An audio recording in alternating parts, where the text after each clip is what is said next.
कहानी की शुरुआत होती है एक शांत और मुस्कुराता हुआ गांव से, जहां रहते थे तीन अच्छे दोस्त, ज्ञान भाई, पुष्पा और रायस्टार। बचपन से ये तीनों एक दूसरे के बेहद करीब थे। रायस्टार एक समझदार और ईमानदार लड़का था जो गांव में एक छोटी सी चाय की टपरी चलाता था। उसके साथ ज्ञान भाई और पुष्पा भी काम करते थे। रायस्टार का सपना था कि एक दिन उसकी टपरी एक बड़ा होटल बने, लेकिन ज्ञान भाई और पुष्पा कुछ और ही सपने देख रहे थे। एक चमचमाती लंबोर्गिनी लेने का सपना। उन्हें लगता था कि चाय की टपरी में काम करके कभी भी उनके सपने पूरे नहीं होंगे। एक दिन पुष्पा बोला, एक आइडिया है लेकिन थोड़ा रिस्की है। ज्ञान भाई बोला, भाई आइडिया तो बता। रिस्क की चिंता मैं कर लूंगा। पुष्पा बताता है चंदनपुर गांव के बारे में, जहां के लाल चंदन के पेड़ मार्केट में बहुत महंगे बिकते हैं। दोनों प्लान बनाते हैं और रात के अंधेरे में निकल पड़ते हैं। जंगल के पास पहुंचते ही एक अजीब सा आदमी उन्हें रोकते हुए कहता है, अंदर मत जाओ, वापस नहीं आ पाओगे। लेकिन ज्ञान भाई और पुष्पा उसकी बात को नजरअंदाज कर जंगल के अंदर चले जाते हैं। दोनों मिलकर पेड़ काटने लगते हैं। धीरे धीरे वे जंगल में और गहराई तक घुसते जाते हैं। तभी ज्ञान भाई हल्का होने के लिए थोड़ी दूर जाता है और वहाँ उसे एक आवाज सुनाई देती है।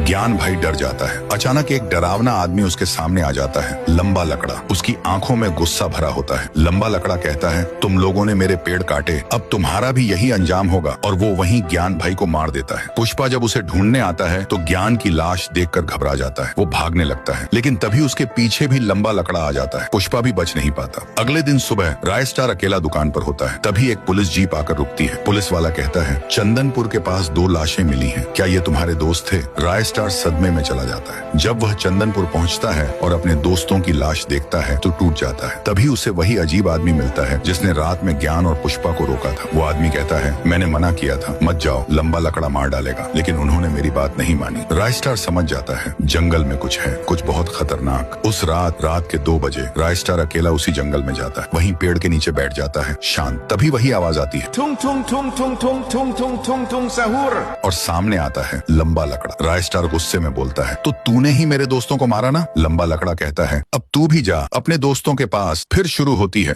भयानक टक्कर। जंगल का हर कोना गूंज उठता है, धुआं, बिजली, पेड़ों का टूटना। और जब सब शांत होता है तो वहाँ सिर्फ एक इंसान खड़ा होता है, रायस्टार।